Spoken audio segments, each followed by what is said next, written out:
Hey everyone, welcome back to the WordPress tutorial series.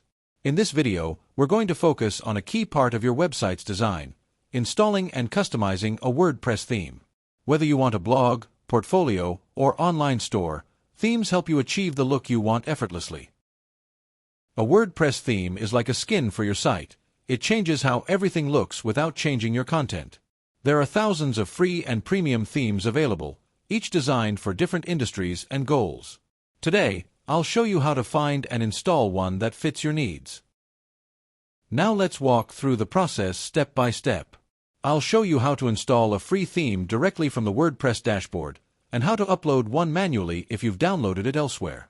Don't worry, it's beginner-friendly.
To sum it up, themes define the appearance and layout of your site. Always pick a theme that matches your content type and keep it updated. Avoid switching themes too often unless you're comfortable reconfiguring settings. Thanks for watching. If this helped you understand how to install a theme in WordPress, give it a thumbs up, share it with your fellow learners, and don't forget to subscribe. In our next tutorial, we'll explore how to install plugins, the tools that expand your site's features.